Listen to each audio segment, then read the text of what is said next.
The dead are supposed to rest. Their absence is meant to be heavy, yes, but still, like the silence after a storm.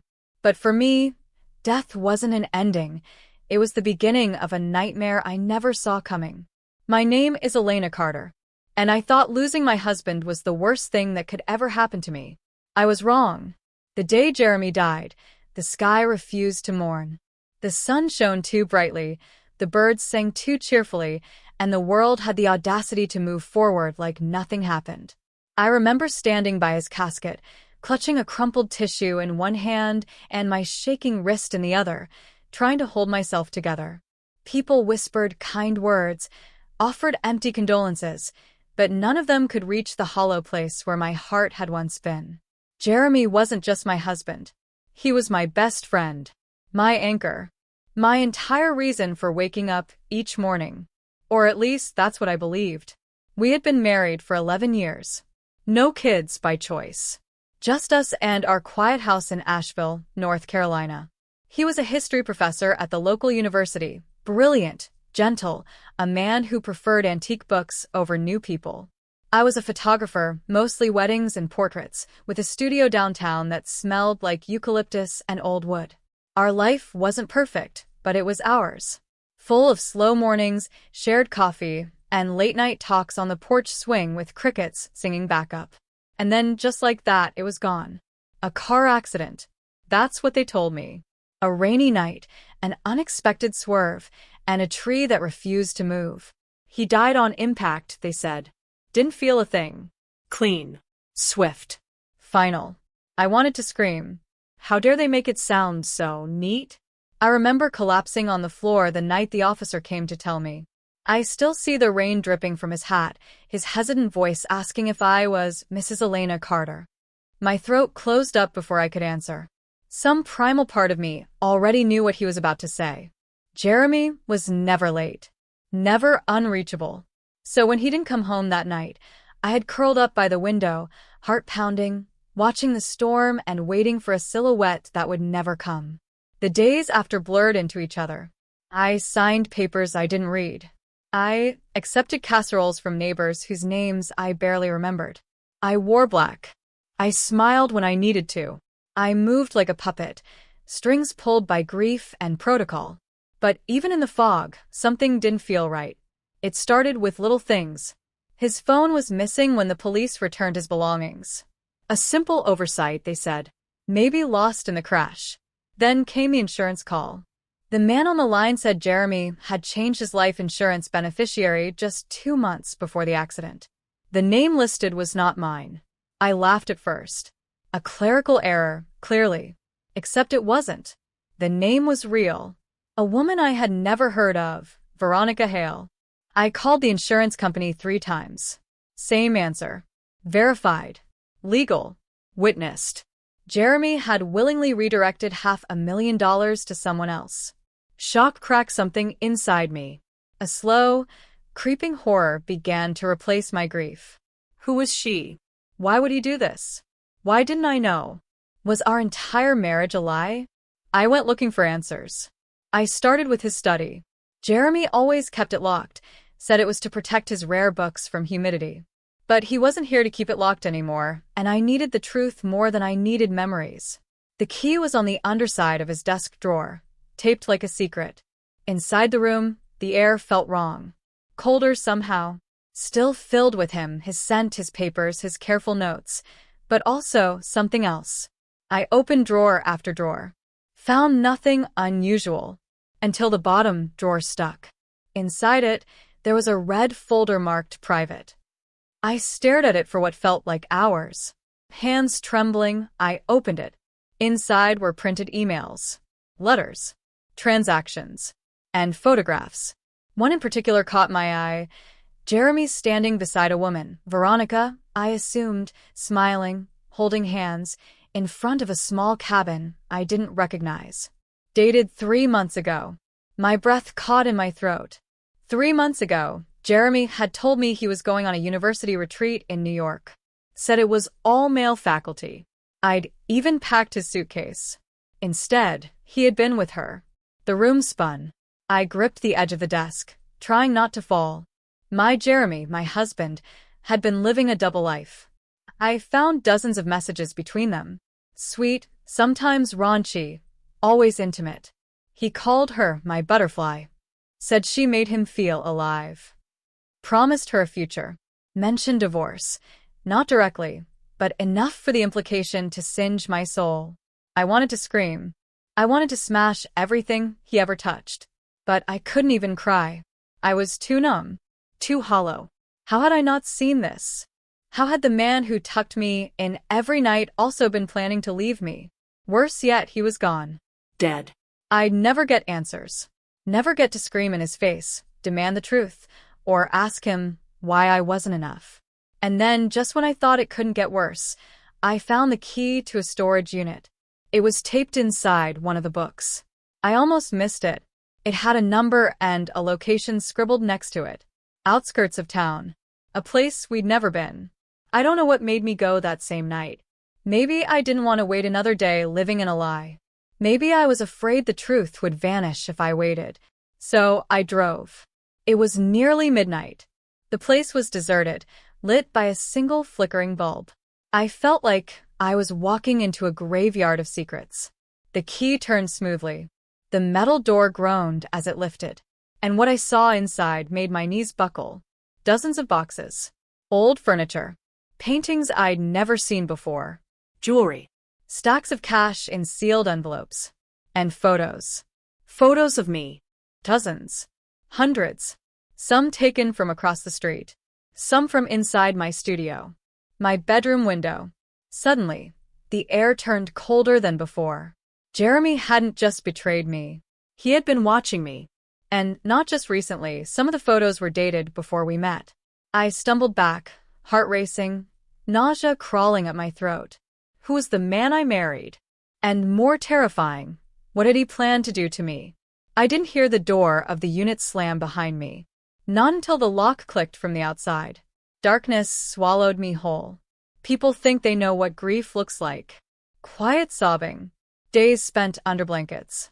Cold coffee cups, and ignored phone calls. But real grief, the kind that claws through your chest and rearranges who you are, it doesn't follow a script. I learned that the hard way. Before Jeremy died, before my entire world flipped upside down, I was someone else entirely. A version of me I barely recognize now. My name is Elena Carter. I'm 36 years old. Born and raised in Chapel Hill, North Carolina. Only child. My father died when I was 10, cancer. My mother, Carol, remarried twice after that, both times to men who treated me like a burden. I spent most of my childhood hiding in books and sketchpads. I didn't speak much, and when I did, it was usually to ask if I could leave the room. I met Jeremy when I was 25. Back then, I was trying to make a name for myself as a photographer. I'd just opened a small studio in downtown Asheville after leaving a miserable job editing wedding pictures for someone else. I still remember the first time Jeremy walked in. It was raining that day. Not just raining, pouring. My windows fogged with condensation, and the scent of lavender candles filled the space. He entered in a soaked coat, glasses fogged, clutching a stack of antique photographs he wanted restored. He smiled and said, "You probably don't take walk-ins, but these photos mean the world to me." I did take walk-ins.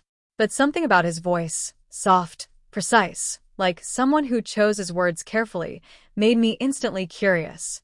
We talked for over an hour that day. About history. About photography. About his fascination with the past and my obsession with freezing time through a lens. And just like that, we were in each other's lives. Jeremy was different. He wasn't like the boys I had dated in college. Loud, impulsive, selfish. He was older than me by 5 years, composed, and endlessly gentle.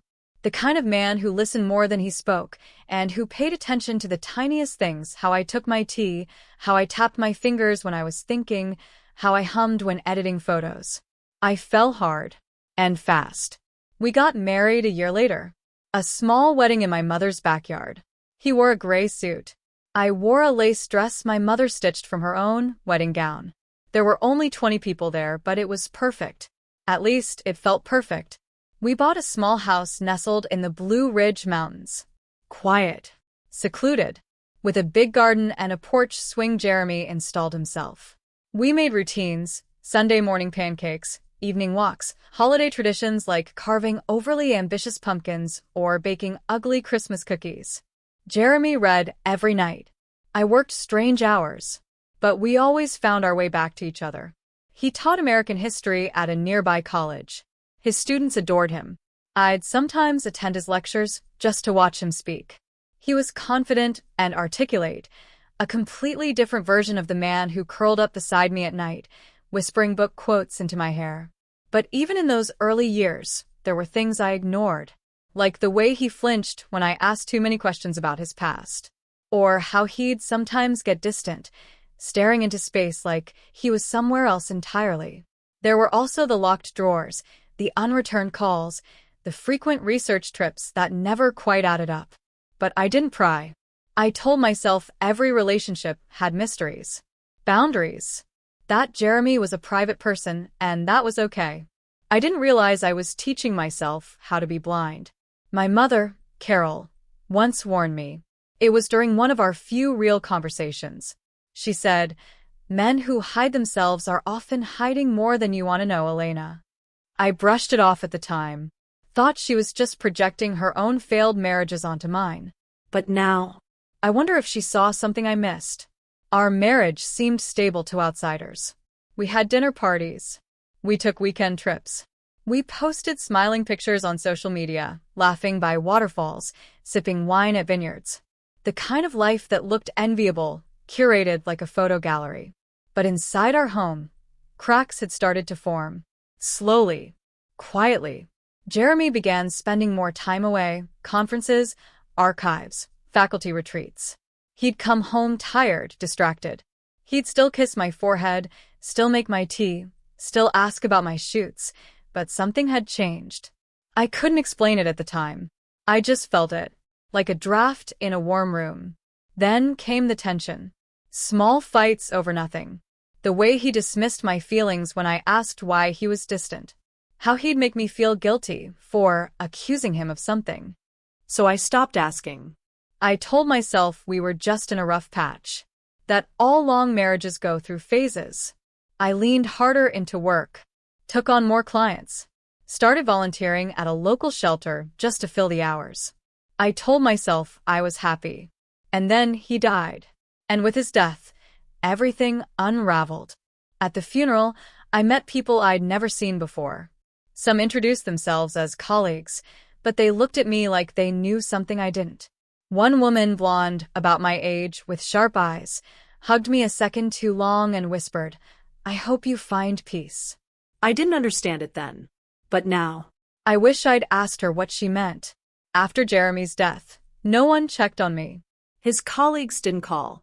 His family barely reached out. His only sister, Diane, sent a 2-line message. "Jeremy was complicated. I hope you're okay." Complicated. That word haunted me. I started searching for answers. Started with our shared laptop. I found emails, some innocuous, others unsettling. Correspondence with people I didn't know. Password-protected files. Receipts for hotels in cities he never told me he'd visited. One time I called a number from a hotel invoice. A woman answered. Her voice trembled when I introduced myself. She hung up. That's when I knew something was very, very wrong. I confronted his sister Diane. Asked her if Jeremy had secrets. If he'd been hiding something. She looked at me with this weary expression and said, "You sure you want to know? Sometimes the truth hurts more than the lie." I told her I needed to know everything. So she told me things that cracked my world open. Jeremy had a troubled past. When he was young, before college, he disappeared for nearly 2 years. No one knew where he went. He came back, quiet, different. He told his family to never ask. Later, he changed his name. Legally. From James Hartman to Jeremy Carter. Said it was to distance himself from his old life. Diane suspected there had been some kind of trouble, money laundering, maybe even something criminal. But Jeremy never confirmed it. She told me he always had a dark side, one that knew how to manipulate people, charm them, and get what he wanted. that their parents had walked on eggshells around him since he was a teenager. She told me I was better off not digging too deep. But it was too late. Because the moment I found that red folder in his study, everything I thought I knew was already gone. That was when the other version of Jeremy began to emerge. The one who had a second life. The one who kept secrets behind locked drawers. The one who had photographs of me before we ever met. And worst of all, the one who left behind people who knew about his double life and who might now be watching me. It started with a voicemail. A message left at 2:17 a.m., 3 weeks after Jeremy's funeral. I woke up to the blinking red light on the landline, an odd relic Jeremy insisted on keeping. The voice was low. Rough. Male. No name. Just 6 words. You don't know who he was. That was it.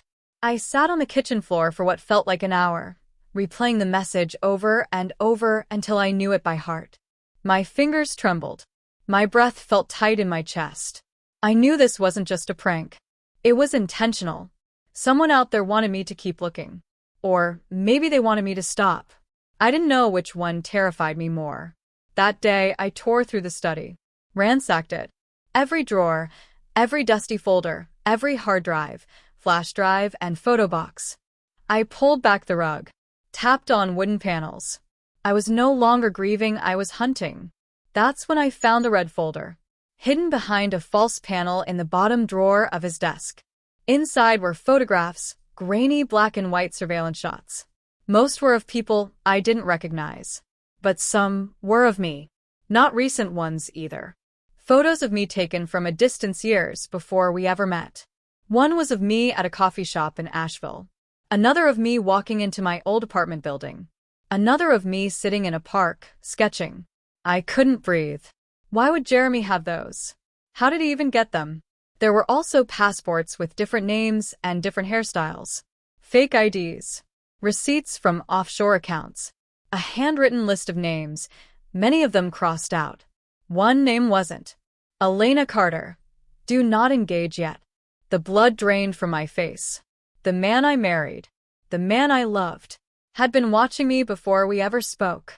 I tried to convince myself there was some innocent explanation. Maybe it was research for a book. Maybe it was a mistake. But deep down I knew better. Something was very, very wrong. I called Diane again. This time I didn't ask, I demanded. Tell me what Jeremy was involved in. She was quiet for a long moment. Then she said, You really want to go down this path, Elena? Because there's no one knowing once you know. I found the folder, I whispered. She sighed. Then you're already in it. That night, I didn't sleep. Every shadow in the hallway felt like a person. Every creak of the wooden floor made my heart skip. My mind was a carousel of questions. Had Jeremy been hired to watch me? Was I part of some larger plan? Who were the people in those photographs? And most terrifying of all, was he really dead? I checked his death certificate. Yes, it was official. Car crash. Burned body. Identified by dental records. No open casket. No second opinions. Still, what if? The next day, someone broke into my studio. Nothing was stolen, but everything was moved. The chairs were rearranged. The calendar flipped to a month that hadn't come yet. My laptop had been opened and placed face down. It wasn't a robbery. It was a message. I reported it to the police, but they shrugged. No signs of forced entry. Could have been a cleaning mistake. Nothing to report. I knew better. They didn't take anything because they'd already taken everything that mattered.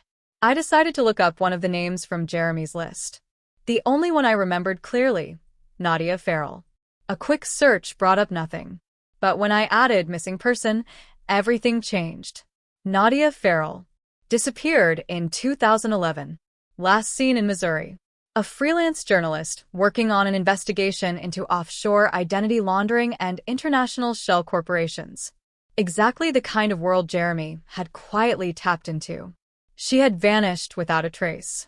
And now, her name was in Jeremy's hidden folder, with a line drawn through it. My heart dropped. That list wasn't just names. It was targets. I started having nightmares. Jeremy's voice, calling me from the garden. Shadows in my bedroom. The sound of camera shutters while I slept. I woke up drenched in sweat more nights than not. I stopped eating. Stopped taking client calls. Even my mother noticed the change. "You look haunted," she said during a Sunday visit. I wanted to tell her everything, but how could I? How do you explain that your dead husband might have been a ghost before he died? I wasn't alone in my paranoia. One night, while reviewing security footage I'd installed outside the house, I caught a figure standing at the edge of the property. Too far for facial recognition, but definitely watching. He stood there for nearly 43 minutes. Never moved. Never approached. The next morning, the camera was gone. Cleanly unscrewed from the wall. No trace. I was being watched. The hunter had become the hunted. Things escalated quickly. I received an unmarked package. Inside was a small envelope, no return address. Inside that, a single Polaroid photo. Jeremy, Alive. standing at a dock somewhere near water. A marina. Holding a newspaper from 2 weeks ago. Written in Sharpie on the back. "Do not trust anyone, especially his family." My legs gave out. Jeremy wasn't dead. I stared at the photo for hours. Zoomed in on his face. The tilt of his head. The scar near his eyebrow. It was him. Alive. Which meant the crash was staged. The dental records? Faked? Or someone else's body. And the funeral, the sealed casket, he'd faked his own death. But why? Was it to protect me? Or was I still part of the game? That night, I drove to Diane's house without calling. She opened the door with a tight smile, but I could tell she wasn't surprised to see me. "You found it," she said before I even spoke. "You knew," I whispered. "You knew he was alive." She didn't deny it. She poured us tea, her hands steady, calm. "I found out after the funeral," she said. "They contacted me, told me to stay quiet, or I'd end up like others." "Who is they?" "I don't know. He got involved in something years ago, something he couldn't walk away from. But when he met you, he tried. That's why they watched you. You became his weakness." I felt sick. I wasn't part of this. I didn't sign up for this. "I know," she said. "But it doesn't matter now. You're in the middle of it. And they don't like loose ends." Diane handed me a flash drive. "Jeremy sent this. Said if anything happened to him, or if you came asking, I was supposed to give it to you." Back home, I plugged it into my laptop with trembling fingers. There was only one folder. Inside, a series of voice notes and video clips. The first one was a shaky video of Jeremy, looking disheveled, scared, desperate. "Elena, if you're watching this, I'm sorry. I never meant for you to get involved. I try to keep you out of it, but they're everywhere. I'm not who you think I am, but everything I felt for you, that was real. I swear." He went on to explain. He used to work as a ghost. A professional eraser. Someone hired to clean digital and physical trails, erase people, scrub their histories, fake deaths, forge IDs. At first, he thought it was noble, helping people disappear from abusive situations, witness protection, that sort of thing. But then it got darker. He was ordered to eliminate people, set up accidents, even kill. He didn't say who they were, only that they were powerful, hidden, global, watching. And once you worked for them, you never left. When he met me, he tried to pull away, tried to escape, but they didn't allow that. So, he faked his own death to keep me safe. "But I don't know if it'll work," he said in the final clip. "They might come after you. I'm sorry, Elena. I never wanted this life for you. But you deserve the truth." I closed the laptop, sat in the darkness. My husband was alive. A criminal. A fugitive. Maybe even a murderer. And now I was a target. Because of love. And grief?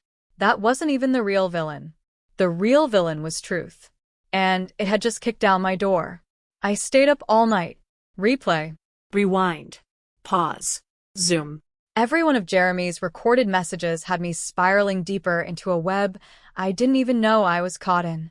Somewhere between the truth and the lies, I lost track of who I had been before all of this. The Elena who painted murals on downtown walls. Who made late-night popcorn runs.